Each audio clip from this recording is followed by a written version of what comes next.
Started, or town hall meeting, excuse me, started. Thank Tom. Are you filming?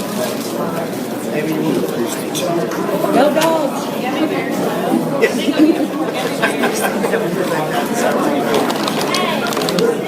Oh, he's got his own bag. I was gonna. He's got different candies. I want to sit by him. This is supper. Come on up here.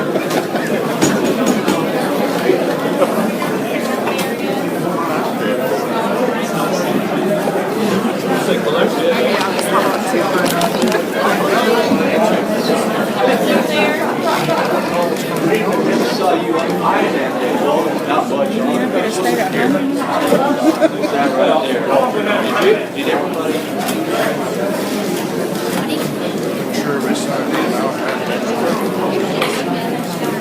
Matt will be right back. I'll be making. I'm gonna wait for it.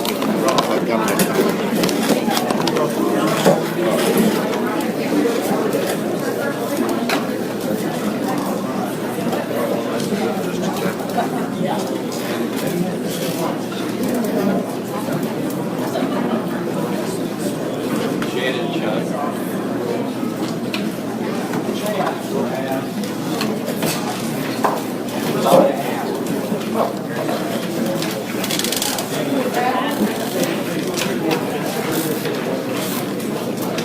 Good evening, everyone. Good evening, everyone. And it's great to see such great attendance, and glad everybody's here. The first order of business, what I'd like to do is call to order the Board of Education, Sikeston Public Schools Board of Education Town Hall meeting. And as such, this will be an official meeting of the Board of Education. And as such, I would entertain a motion to approve the agenda. We have a second, or a motion and a second. Second. All those in favor of approving the agenda? Aye. All opposed? Motion carries. On our agenda tonight is a building needs discussion, and as has been put out, we are looking for a lot of information from the public about our building needs. I do want to remind everyone that due to sunshine laws, we have to have a published agenda, and we have to have topics on that agenda to discuss. And unfortunately, and I'd like to be very respectful of this, but unfortunately, we will not be able to address other questions that may come up that are not related to the building needs discussion. And so I would respectfully request that we adhere to the agenda. We cannot comment on any other topics of discussion because of sunshine law. So we would appreciate everyone's cooperation with that. And with that, I'll turn it over to Tom. Thank you. Yes?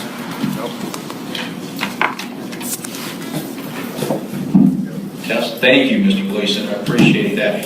Did anyone not receive a handout or a board agenda? If you did not, raise your hand and we'll have a couple folks, Mr. Mays, Ms. Hallfield, drop those off to you.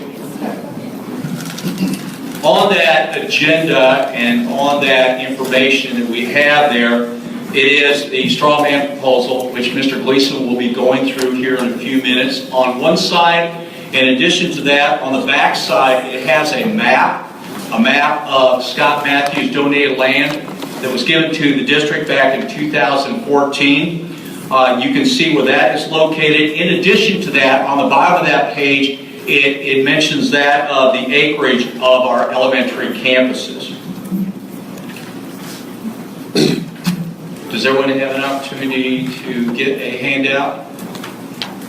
We have several of that. Thank you very much.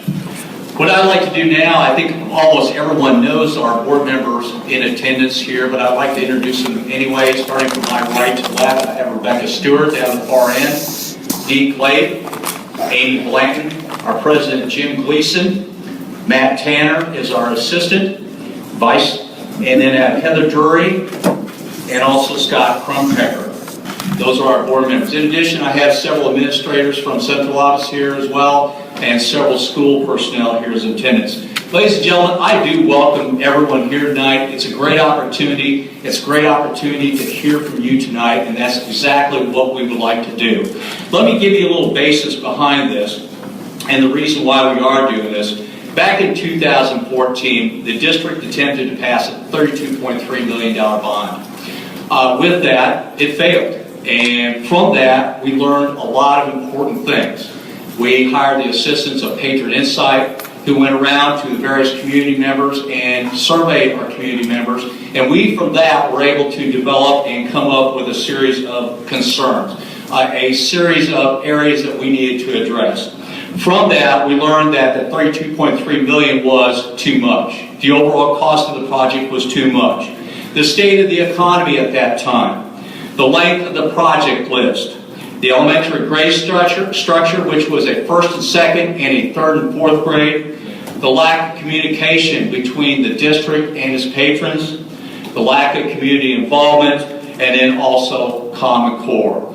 With that, we are allowing you tonight to have input, to gain input. And that's part of our purpose of the meeting, is to explain, first off, the process or the phases that we have on your handout. In addition to that, we want to receive community input. We want to receive community input on the phases that will be mentioned. And we also want to determine through a series of meetings if these phases are feasible. Now, I say through a series of meetings, we are planning November 1st, 2016, at Lee Hunter Elementary to have another meeting. That will be at 6:30, and it will be posted on our webpage. It will be posted in the newspaper, and we'll get that information out to you. From that, I would like to turn it over to Mr. Gleason. Mr. Gleason is going to go ahead and present the information on the straw man proposal. Jim? Thanks, Tom. And as Tom mentioned, we really do want to have a lot of give and take here. And as such, one of the things that we learned as we went through this process last time is that I think we did a tremendous amount of preparation before we started getting public input. We want to kind of reverse that course this time and start to get a lot more public input before we really refine our what we want to do. But we had to start somewhere, and so that's why we're throwing out what we're calling a straw man proposal, to have a starting place for a discussion to start to come from. Tom mentioned a number of things, but one thing that our board and many in the public that has mentioned to me over the last couple of years, certainly over the past year, is that while that proposal that we tried to do before was unsuccessful, it certainly doesn't change the fact that we do indeed have school building needs in our school district and in our community. And I think that most people in our community either agree with that or very strongly agree with that. And I've heard many comments to that end. And so one of the things that we wanted to do is we want to start this discussion and start moving it forward rather quickly so that we can start to address the needs that we all know we have. The other thing that we wanted to make sure we did was we also want to be respectful with what we learned from that process last time. One of the things definitely true, though, is that we have a number of very old buildings in our school system. And those school buildings affect how we teach, they affect how students learn, they affect the safety of the students. And I don't think any of those things are up for debate. Replacing school buildings are an ongoing process that any school district has to continue to do. And in fact, we've got some great pictures up over here of many of the schools and when they started. But if we didn't replace school buildings, we'd still be in high school over on Tanner Street where the YMCA is. And we'd still be in all the original buildings that were ever in any one school. And we obviously don't do that. There's obviously reasons why buildings get replaced. So we learned a lot, and I'm going to try to go through some of this informally, and it's a discussion that our board has had. But we learned a lot from the last proposal that we did, and the results that we got, the public comments that we got from people, and the survey that we did. One thing that we did learn is that many do believe that we have buildings that need to be replaced or significantly renovated. But we also learned that the last proposal had too many projects at one time, was too expensive, too much of a tax increase. A lot of people felt it was difficult to manage.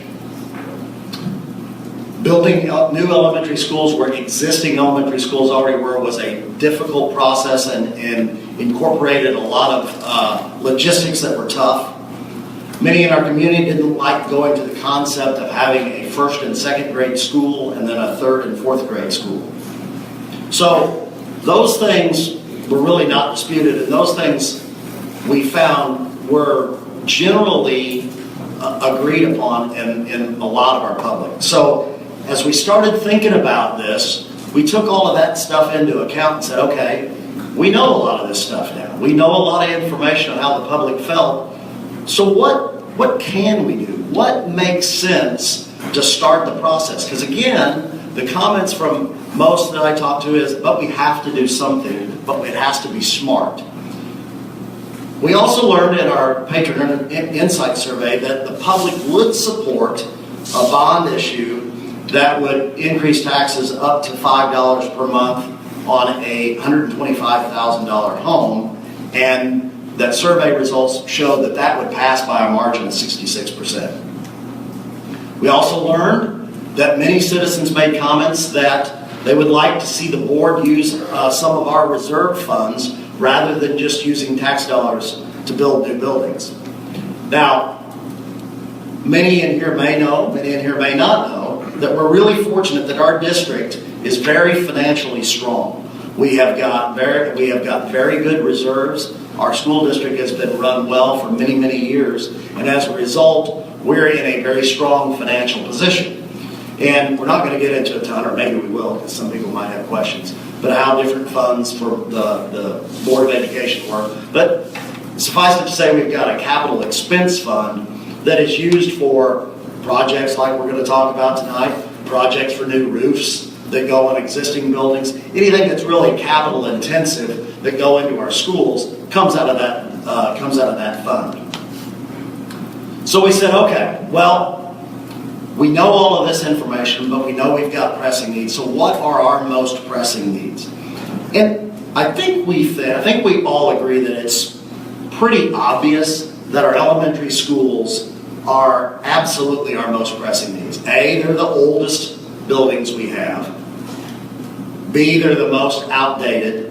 And they definitely include the biggest safety issues because we've got a lot of outside entrances that go into those elementary schools, particularly Lee Hunter and Matthews Elementary. Lee Hunter was built in 1954, 62 years ago. Matthews was built in 1955, and Southeast Elementary was renovated in the early 2000s. The other thing that we know is that, I'm looking at Barry out here, bringing new industry to town, and talking to Kevin the other night when we're trying to attract new professionals or new doctors to our community, if they've got young families, one of the first things they go do is they go look at our elementary schools, and just quite frankly, they don't show very well.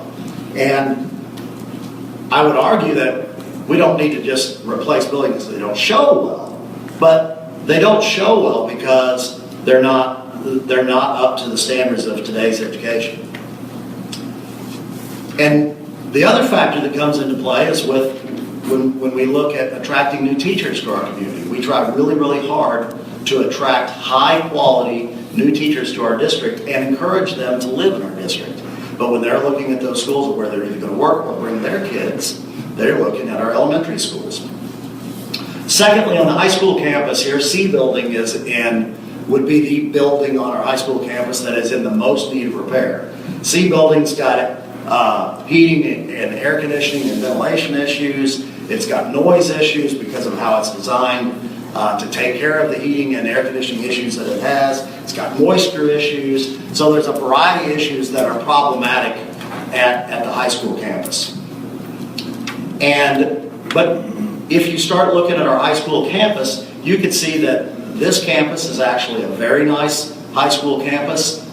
It's got a lot of attractive features to it. And so what we're really trying to think about is what do we need to do, again, that are our most pressing needs. And if you look at high school, that's one. And then finally, A building, the one that we're in here, is functionally a good building, but that's the focal point of what people walk into when people come into our high school. And I would argue that our high school is one of our most visible presence in our community, not only to people who live in our community because they come and visit either their children or their grandchildren or activities that go on in our high school, whether it be sports related or play related or whatever it may be. The high school is an area where we've got a lot of public visibility into it, and one of the things that could be done while structurally sound, we could really improve the visibility of our high school. So what we did was we said, well, can we come up with a framework or an idea, a straw man, if you will, of what we could start to do to start this process, recognizing that we can't do everything that we would love to do all at once. But we can start somewhere, and that's what we're trying to throw out there to get some ideas with. So our first thought is, as Tom mentioned, that we've got some property that was donated to us by Scott Matthews a couple of years ago, maybe 3 years ago. 2 years ago, yeah. 2 years ago. That when I talk to a lot of other school board members, one of the things that they have to deal with is going and purchasing land. That ends up being a high cost item that gets tacked on to whatever they have to do. We've been very fortunate here with land, and we're very fortunate to own that piece of property on the south end of town, and you can see your map on the back of this. So our idea is to start small and grow from there, and construct one new elementary school on that piece of property to replace the Lee Hunter Elementary School, our oldest school. We think that we can build that facility on that piece of property and build it for something in the neighborhood of $11 million. That's not the world's greatest, best looking elementary school, but it's certainly one that's going to be better than what we have, and one that I think our community would be proud of. We also believe, and we're really not taking into account right now, but we've got a proposal in for a safe room to be built in conjunction with that particular school. We don't know if that's going to happen, but if we were able to get that grant money, it would significantly help the project move along. But for our straw man purposes, we've set that aside. We also think that we, instead of what we originally proposed was to build a new C building, would be to just completely renovate the C building that we already have. Fix the issues that are there, keep the existing library intact, and really make it a show place without building a whole new building there. So we think we can do these first two projects beginning in April of 2017 and start our district well on its way of replacing our most pressing needs. What I think we're most excited about is because of a variety of factors. One, it's been a while since we had a building project. That would be the math and science building here on the high school campus. We have been very successful of more rapidly paying down our debt than what was originally planned. We've also been successful in getting our interest rates on that debt down to a very low level, 0.99% right now. And so as we go into next year, we would have a very low debt balance left on that particular building. As I mentioned earlier, we're also very fortunate that we have a good amount of funds set aside in our CapEx plan. And so if you looked at our current debt service levy, as well as the reserves that we have in our capital funds, we could do a $12 million project in round numbers without any tax increase. Wouldn't take anything at all. We'd still have to get a bond issue approved. We'd go re-borrow the money in our current tax levy, but we wouldn't have to borrow any money. We think that this is a really good start that really recognizes what people have told us, and I mean in a variety of people through surveys and comments to our board members and comments throughout the community, and get our projects underway. We think that we can follow along in a phase 2 and then tear down the current Lee Hunter Elementary School and then build a new school in phase 2 on the current Lee Hunter property once that building's gone. And then once that building's complete, relocate and then tear down the Matthews Elementary School, leave that property to develop into a sports complex, relocate the Matthews students to the new school on the south end of town, then relocate the Lee Hunter students back to the property that they are on that end of town. We would also then approach the Southeast project on a renovation schedule. Again, the way that we're kind of thinking this through is to how can we get the most done with the least amount of money, but still really address our most pressing needs. And we think that this proposal would really do that. We also think that when we would follow along with phase 2, that we would have again paid down more of our debt, but at that point we would have to do a very, very small tax increase, actually less than what the Patron Insight Survey told us in terms of a tax increase, and that would fund phase 2 and then going forward of the buildings that we need to replace in our district. We believe that this seems to be a very prudent approach.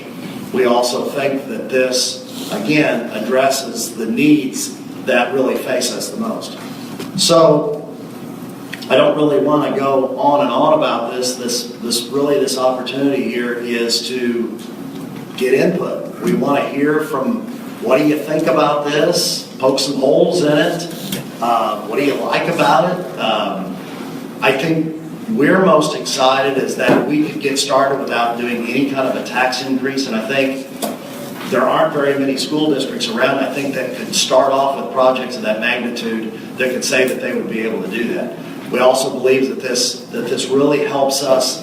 You know, I for one am very excited about where our community is right now. We've got some fantastic things going on in Sikeston, probably more than we have had in 25 years here. And in fact, when I talk to other people that are in surrounding communities, they go, what is all the stuff that's going on in Sikeston?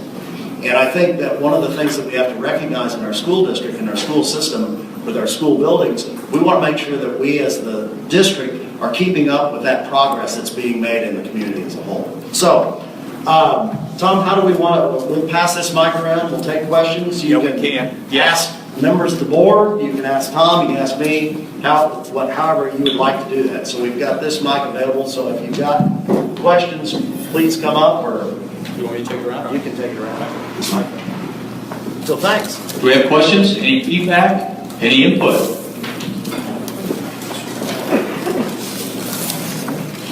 Thank you. The question that came to my mind when you were talking about the grant for the safe room, hoping that that would be something that we would get. I just wondered, would there be a safe area if we didn't get that grant? Let me turn it on. Come on. I think probably so, and I think in the last proposal that we did, we were going to build that in anyway. I wouldn't see any reason why we wouldn't. I mean, it seems to be the prudent thing to do. During tonight's board meeting, we went through that process, or we're beginning that process. Back in the fall of 2014, we had to submit an NOI, a notice of interest, for our 5 buildings here. We had one for C building, we had one for Matthews, Lee Hunter, Southeast, and then also the kindergarten. With that, we had one selected, which was Lee Hunter. And with that, then we have to go through the process of hiring a project manager to complete our application and have this to SEMA by December 1. And so we'll know something by the end of January whether we receive any funds for that or not. Any other comments? Would the safe room suffice, say, a tornado shelter? And should we have one at each school? Yes, it would be a tornado shelter. It would be able to withstand an F5 tornado, okay? And with that, I'm going to turn this off. And not only would it be able to withstand that, it would be able to serve as a general purpose area for gym and so on. But in addition to that, not only is it going to be valuable for the people within the school during the school day, but we can also use that for our community members after school hours. Any other comments? Mike? Go on. I don't need a. Oh, you don't. First off, I want to thank school board for what you've done. I know sometimes it goes being unappreciated, but I will personally tell you how much I appreciate what you do. It's easy to sit back and throw rocks, but when you stick your neck out, you run for election and stand up, try to do what's right, it's appreciated. We've all seen what's going on at Poplar Bluff. They spent, what, $30 million plus on a new high school and so forth. Cape Girardeau's got a new high school. Jackson has renovated their high school, doing all sorts of improvements up there. My question is, right now, with interest rates so low, I think you stated that it was 0.99%, what we're paying now, not even 1%. Are we doing enough? Can we borrow more money? Can we, while things are so inexpensive and the opportune time is now, is there any way we can increase this and do some of these projects instead of kicking them off to 2025? I mean, like you said, Jim, this high school is a reflection of our community. These schools are a reflection of our community. Got a lot of positive things going on. And I see things as, now's a wonderful time to move forward. See, it means a lot being given to that. What we need one to do more. There has been discussion. There has been discussion on that, but we feel like that right now, basically, we need to move some dirt. We need to get some things going, and we felt like that this option, the no tax increase, plus the $4 million in reserves, was the best option. It is the best option. Well, we're looking also, as Jim mentioned too, coming back in 2019 and having a 19-cent increase, which would supply roughly $10 million, and that could go towards the Lee Hunter building. Any comments from anyone? Mike, we felt that way 2 years ago, but, and interest rates were really, really cheap then. But we found that the voters were not interested in that. Now, could we come to some middle ground there? There's a possibility, but that was the board's consensus 2 years ago when we put that bond out. Hey, money's cheap right now. Let's do what we need to do and try to get it done. I understand and I respect, I just bring that up because when you're paying 99%, this is historically low rates that we may not see again for some time, if ever. In the sake of argument, the 0.99 that we have right now when we refinance existing debt is on a short-term structure, so anything over 20 years would I don't know how much higher, but it would be higher, probably in the 2% range. So you can throw that out there. But I mean, I doubt that we get 0.99. But your assessment is correct. They are an all-time low. They're not. They just can't go any lower. I mean, there's nothing left. You're not going to go below zero. So.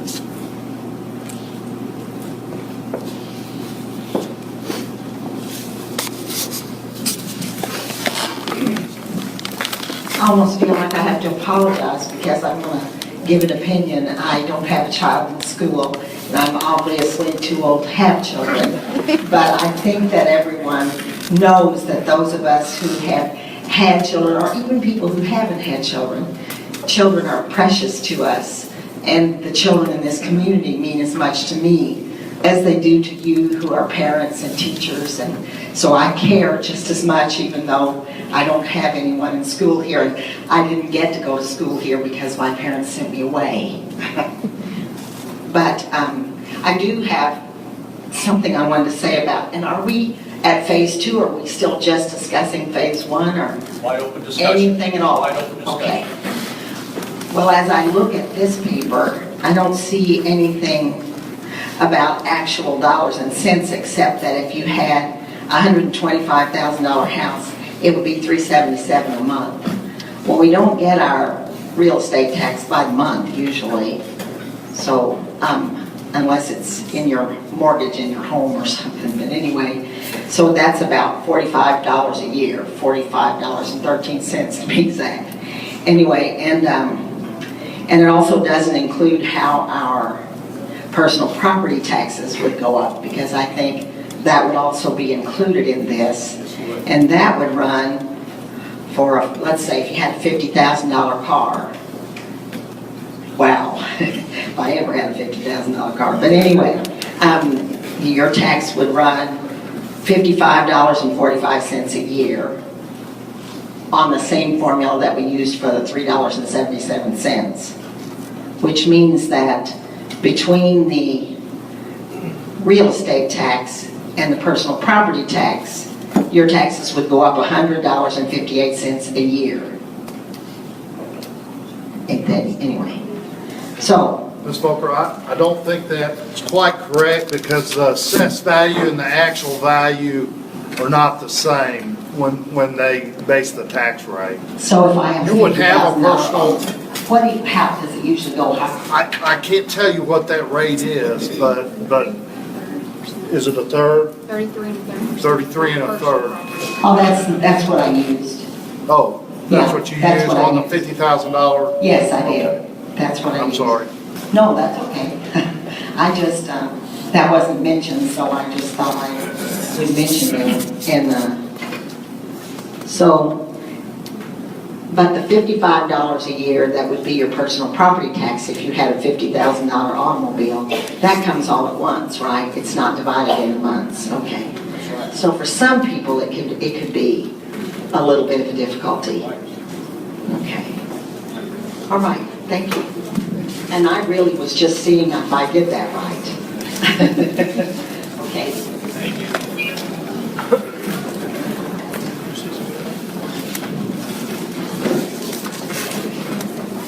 We talked about the current debt service and the 21 cents now. If we weren't building any buildings, when would that be coming off? It's just a... Roughly 2 to 3 years. Okay. So the total project, this current 21 cents plus the other 19, we're really talking about a 40-cent tax here, not just 19. I know this is going on now, so we look at it like, well, we're not getting an increase, that's true, but there's 21 cents there, and we're adding 19 cents to it. So for this total project, you're looking at 40 cents, not 19 cents. If we want to look at everything, if you want to look at everything correctly included, you're going to be looking at 40 cents, not 19 cents. If you put the 40 cents in the formula, you're going to come up close to $8 a month versus $3.76. I'm not advocating for or against it. I am advocating for disclosure so that people can assess what it's going to mean to them personally on their personal situation to know whether or not they want to, can they afford that? I think everybody wants new buildings. Yeah, that's very true. And that's a good point. That we do have a current tax there that would remain and would be extended, and then the phase 2 would then layer on top of that. So that is correct. So are we still paying on this new building over here? That's correct. And then we're going to add to, in 2017, your zero tax base. And then in 2019, you're going to come back with a 19 cent, maybe, tax base. That's what you're thinking. At which point, Lee Hunter, or the new school should be done. Is that correct? Lee Hunter's starting its renovation on phase 2. And you're saying that's 2019, that you're going to do the second phase of this. Have you considered maybe not doing it in 2019 and putting it out to 2021 or 2022, letting that tax go ahead and eliminate itself over here on this building? And we're doing it in phases this time, right? We're not going to go ahead and say phase 1, phase 2, phase 3, and you're going to vote on the whole thing at one time. We're not going to do that, right? No. We'll be voting on phase 1 if we get to that point this April. Then phase 2, if It might be 20 or 21. It doesn't have to be 19. This is just what. That's just there for discussion Yeah. purposes. Yeah. No, you're right. But if we want to phase these things out as we go along, to make it feasible as a tax rate, we want new business here to start with, so we want to keep our tax rate somewhat right. And I know that as we move forward, schools are our most important thing. I always have said that. And if we do this right, we can have some of the best schools in the state. And I know somebody mentioned Bluff, Cape, and Jackson. Hey, I put our school system up against any of them. Yeah, we have some buildings that that have problems, and we need a little help. But we also got to be prudent in how we get there. I'm telling you, Bluff is going to struggle. Their tax rate over there is going to struggle, and people are going to leave because of that problem over there. And I hear it all the time because of where I work. People are coming to us to get away from them because of a lot of problems that they have there. So it's just, we don't want to exacerbate our problem that we have now. We want to kind of be smart as to where we draw the line and where we start a new tax. I think that's part of the discussion is maybe we come back. Again, this was just for discussion purposes. And it might be, we come back in a couple of years and go, let's wait another year. And you're right, what we do in addition to that is we pay down the existing debt. Hopefully that will pass from this even further. So the tax increase may be less as well. Well, let me ask you, what are your thoughts about the no tax increase? And I think that's wonderful for the first time around. The second time around, increase in the event, that's wonderful. But we've got to be careful that we don't get ourselves into a jam where we've got our people can't afford what we're paying or what you're asking us to pay for. I don't know that I need that. Both Jim and Mike had mentioned a lot of the great things that are going on in the community. A lot of people, the city council, Chamber of Commerce has spent a lot of effort and been extremely successful at recruiting new businesses north end of town. There's a lot of growth in jobs in this region.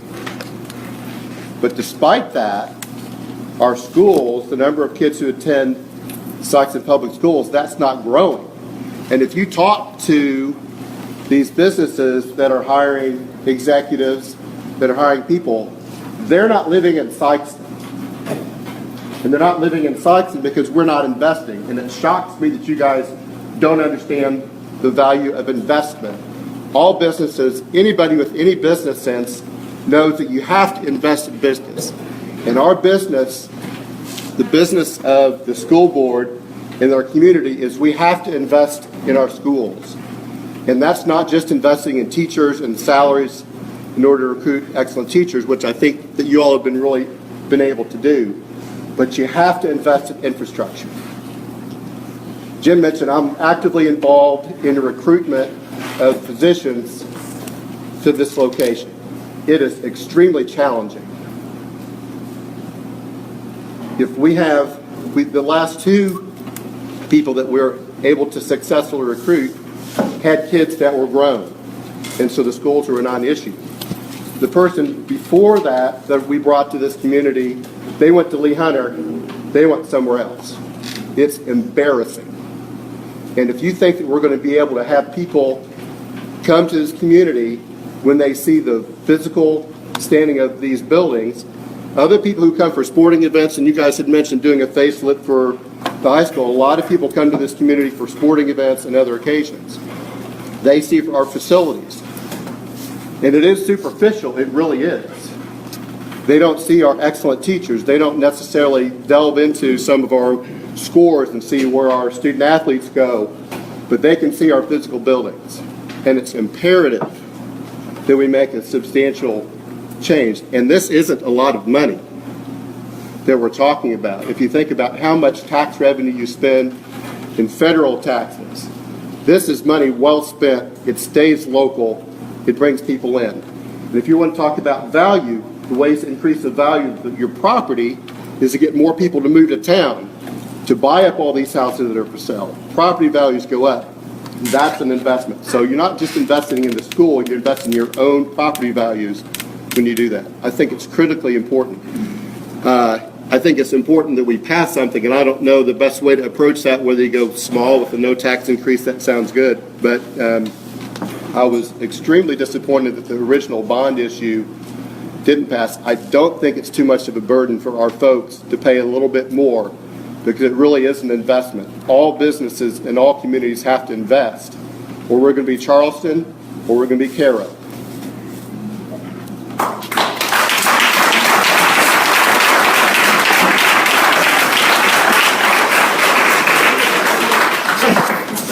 My wife told me to keep my mouth shut tonight. I always do what my wife says. And that's a lie too.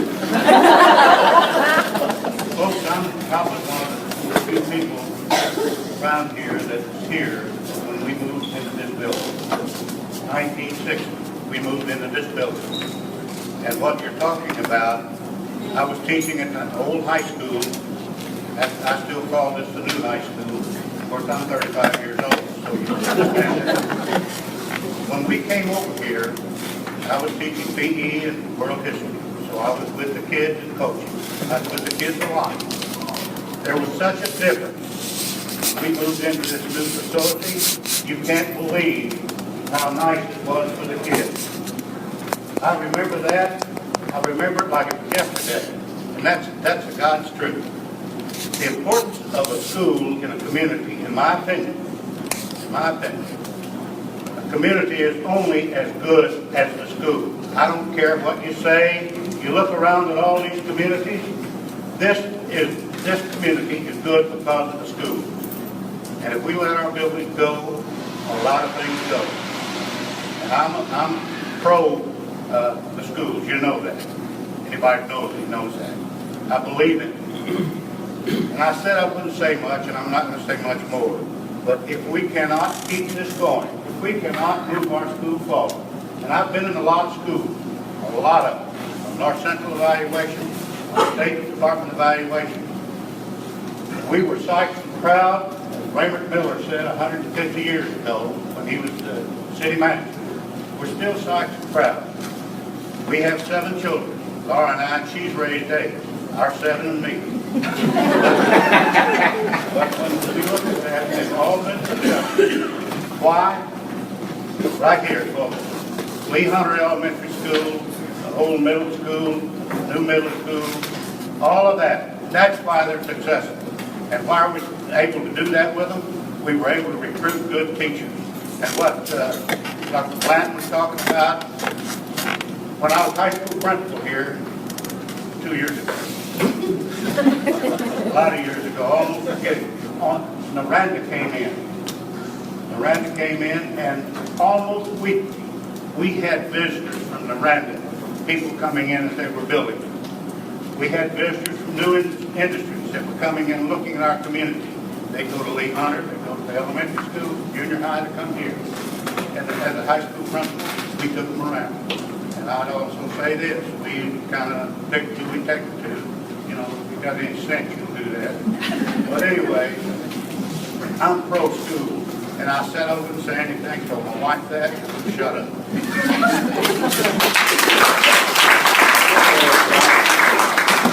I don't know if anybody in this building is not pro-school.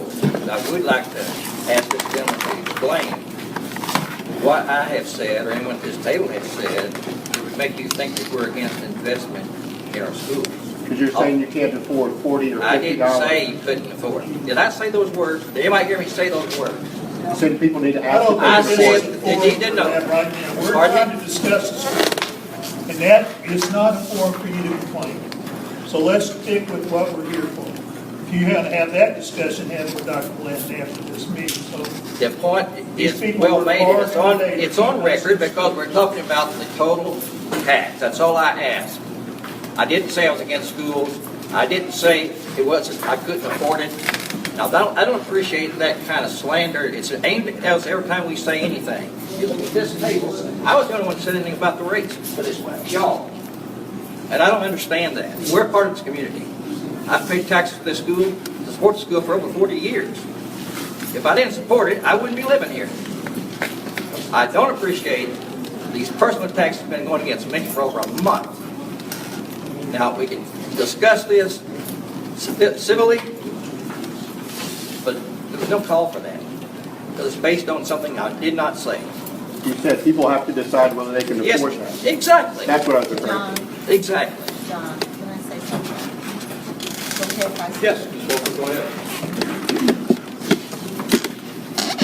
I don't think that I'm against investment, nor do I think any of these people are against investment. As a matter of fact, when I stood up here to say this evening About the amount, I simply think when people are accepting something, they need to understand what they're accepting. Exactly. And all I was saying was how it would be and what they needed to accept in order to vote for this. As a matter of fact, with what this gentleman over here said, which I liked a lot, okay, I think his suggestion was magnificent, or good anyway, that perhaps when time comes and 2019 comes, perhaps we can think about where we are then and maybe if we need to move it back a year or so. As a matter of fact, I very much wanted to say that I've read this, I looked at all the figures, and I really think it's a good idea, and that's just my opinion. And I think perhaps some of these people sitting here who have been called those who are against are really not against. And all we wanted was just to see something that would work and something reasonable and something people could accept and put their hands around and be for. And I think it looks like we could be for this. Thanks, what, and again, this was, the whole idea is to get comments from everybody to pros, cons, of what we did. We did take a slower approach to this than we all had that same discussion too, but again, I think that kind of the bullet points that I went through earlier of what we learned before, we really did try to craft into this idea at least to get the discussion started. And I want to say, I really think it is important as part of this process, and what we want to do is,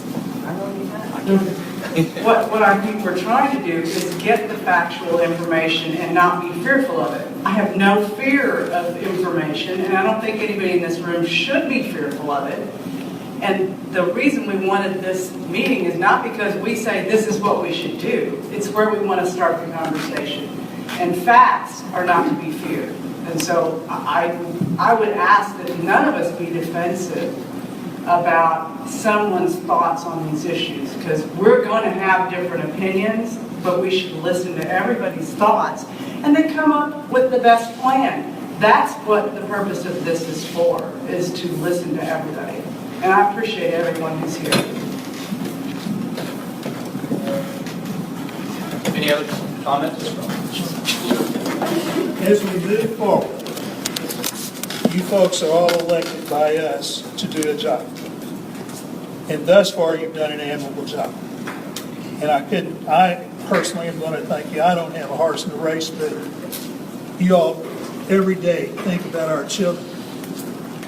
Think about a lot of different things that we have to do as a community to get the school system where it needs to be, the buildings where it needs to be. And I know it's a challenge because you have a lot of different degrees of wealth here. And what we need to do is let you make a decision as to, like you did here, and then bring it to a group like you have here. And I can't commend you enough about starting where you started. Where you started last time, obviously, you learned from it. And I applaud you for what you've done here. Did you consider building one elementary school instead of 3 separate elementaries? It would seem like that would be safer for the kids. It would be cheaper to do over the long run. It would be easier insofar as busing goes. It would be easier insofar as insurance cost would go. It just seems like having one elementary school, maybe with 2 pods, 1st and 2nd grade, and then the other pod, well, one pod being 1st and 2nd, the other being 3rd and 4th. That would seem like that would be a better solution to our problem. Did you all consider that? So the question Pete asked is, did we consider building a single elementary school with first and second grade pods, third and fourth grade pods? One project ought to be less expensive to build than than multiple projects, and safety concern and transportation concern. We did talk about it. I think at least at this point, and we shouldn't certainly shouldn't rule that off the table, but I think at this point the conclusion that we kept trying to come to was, what can we do without raising any taxes? And to Mike's point, and maybe to some other points, maybe we should think about that. Maybe we should think that there is a possibility of doing more. But the prism, and I think most everybody on our board would agree, is that that's what we were trying to look at. And so we came at it from the standpoint of what could we do in order to accomplish that, and that's kind of where this came from. Now, I will say that we did have other comments, or I got other comments from some of the community, and you all certainly comment where you want to, that there were some no votes last time because of the leaving the neighborhood elementary school and going to more mega schools, and so there was some negativity toward that, or at least I heard some of that. But again, that's how we approached it. So.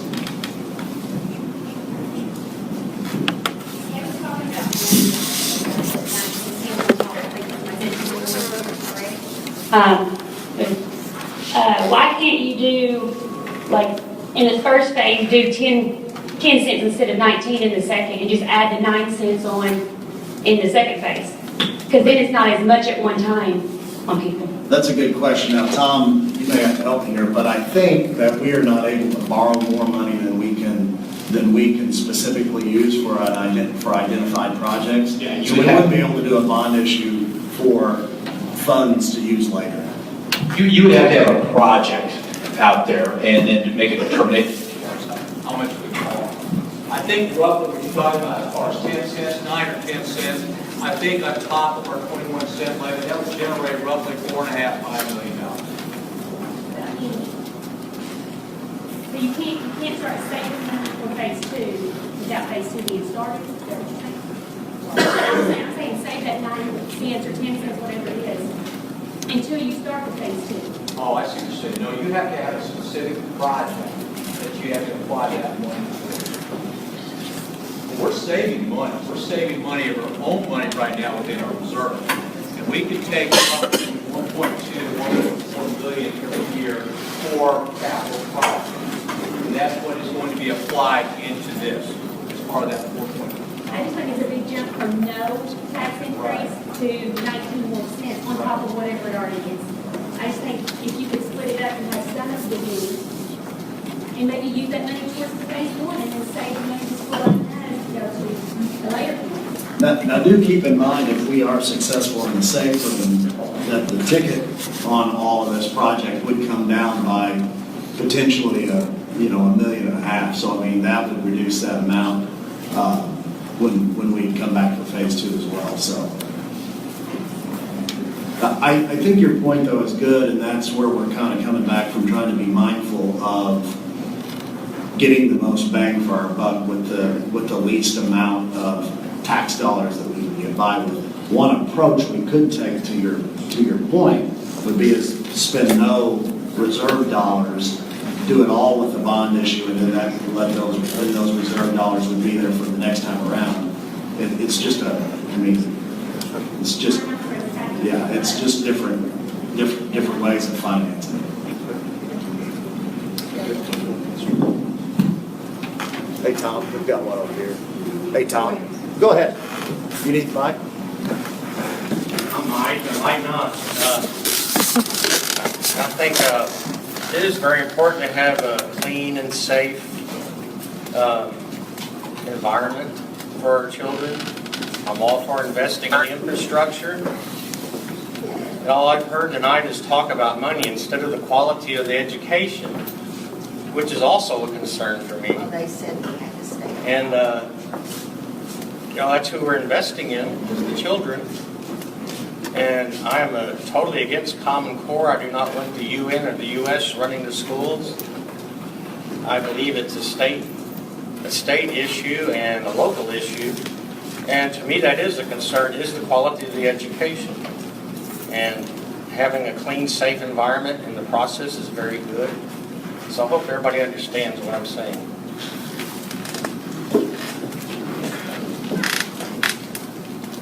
Are there any other comments?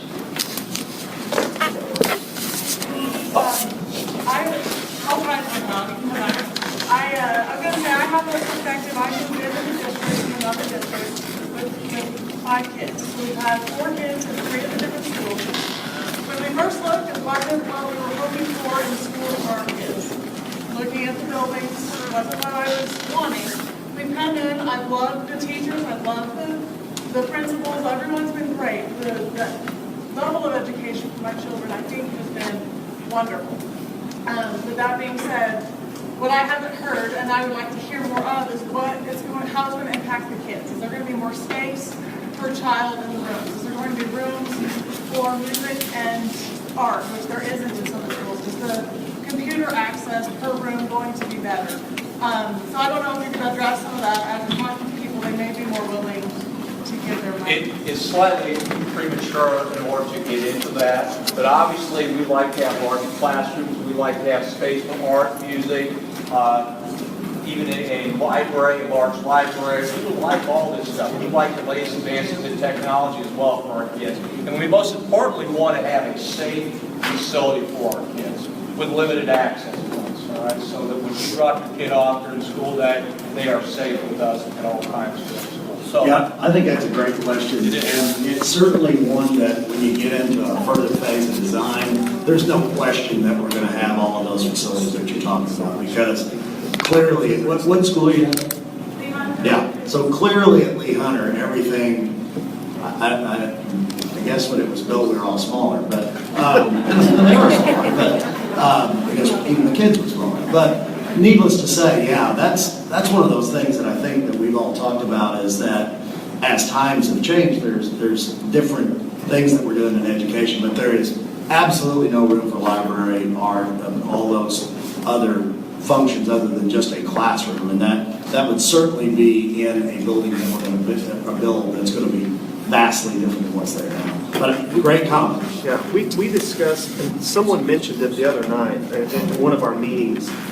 There is a, Shannon, did you have that number? If like a child or a student gets so much square feet, someone mentioned that. I don't remember who mentioned that. That's what the architect uses. Oh, okay. An architect comes up with, that's how you determine the space, as to what we determine how big it is.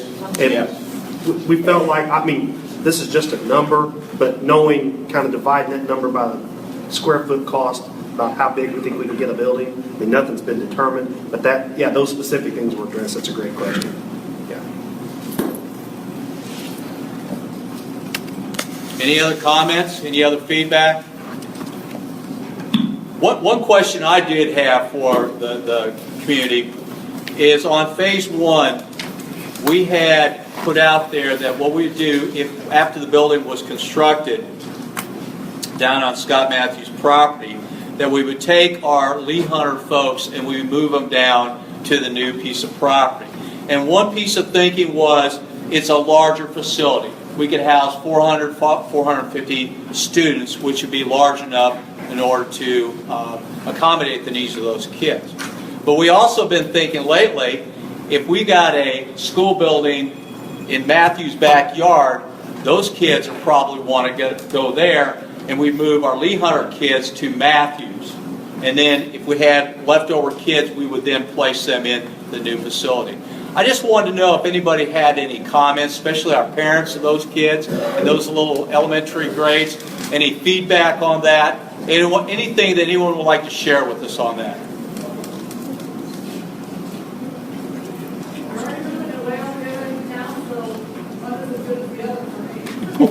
Okay. How about Lee Hunter staff? I've got several sitting there. What do you think? Mike, Tom? Oh, I'm sorry. No, Mike. Oh, I'm sorry. I'm having the southwest, southeast schools. You want those tonight over also? Yeah, so what is Southwest is alternative school, though, and it would stay, Southeast would go at the third phase into a major, or I guess really phase two, into a major renovation. Yes. How many grade school children do we have total? I mean, if you add Matthews, you add Lee Hunter, you add Southeast. I'll tell you just a minute exactly how many we've got.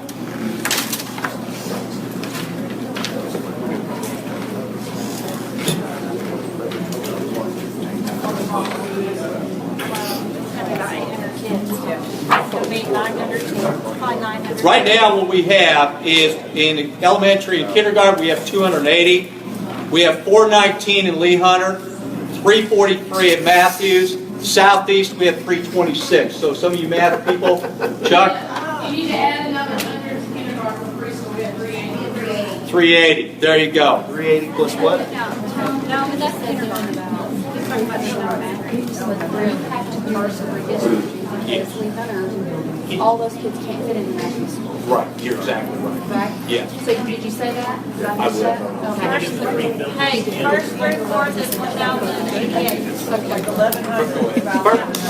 Hey, Mike, about 1,100 elementary school kids, not counting kindergarten. Yeah.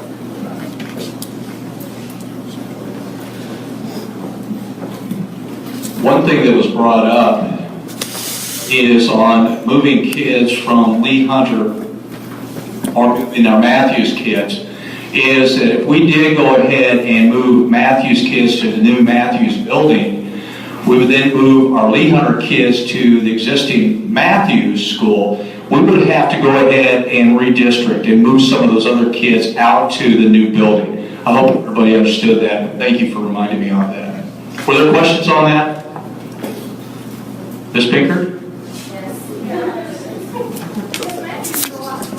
Anyhow, they don't have near the facilities that we have right now at Lee Hunter. So we're going to a smaller school anyhow, so. I don't- So, meaning, I wouldn't like it. okay. Okay. And by the way, Kim is the principal of Lee Hunter, okay, if you didn't know that. Matthews, what do you feel? So then Matthews Elementary would no longer be the size that we are right now. We'd actually be larger. Yeah. So that, that would, you wouldn't be as large anymore. Yeah. Well, just keep in mind though, hopefully it's just for a couple of years until we get another. It takes about 18 months in order to complete a facility. So that's about the length of time it would be that you would be out of your normal building. Yes, Ms. Hodges. More sense to move the Matthews children because then they're there. They're not going to move anymore. The only ones that would be affected would be Lee Hunter instead of turning upside down the whole basket. And, I mean, that's just, I realize that it would be, you're going into a smaller building, but your teachers will move. Yeah, I Get wish some of my comfortable, staff move, would. and so there would be a lot of movement, and that's not easy. But the problem with that would be, if you move Lee Hunter to Matthews, then you couldn't put all the kids into Matthews, so you would have to divide that school up. But then in Southeast and Matthews, we'll have to redistrict. We're going to have to redistrict no matter what. We would. We'd have to go ahead and redistrict our boundaries around here and separate who goes where to what elementary. What's that, Kim? But some of my staff would be having to go to different school as well, wouldn't they? Not necessarily. Don't get the cart before the horse. Don't get everything ahead. We would try to work it out so that we have even distribution. Now, as far as where the kid or the teachers go, I would hope not, but you don't know. You just don't know.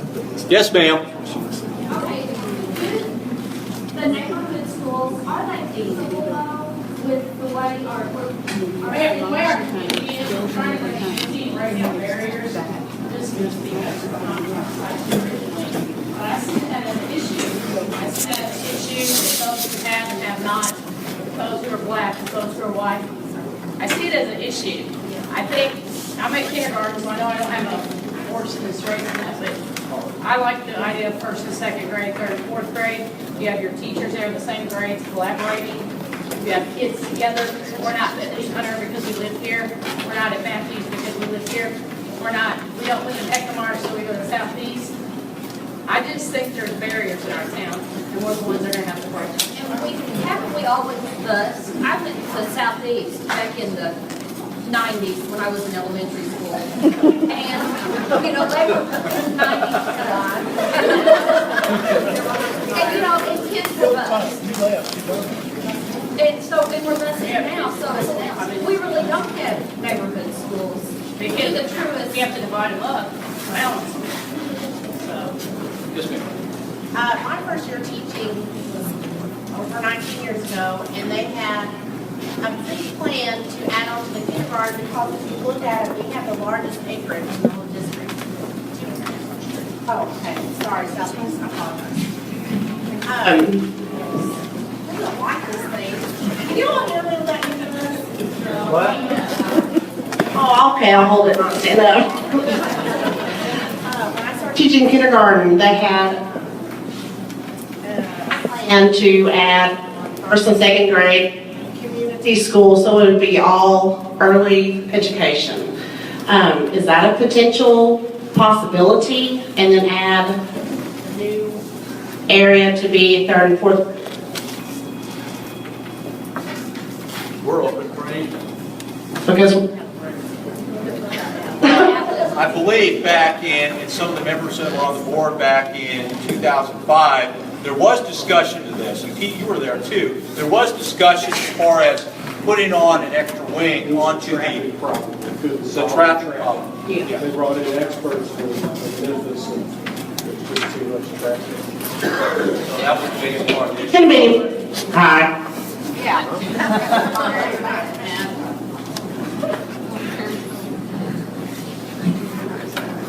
Any other comments? Feedback? Board members, anything?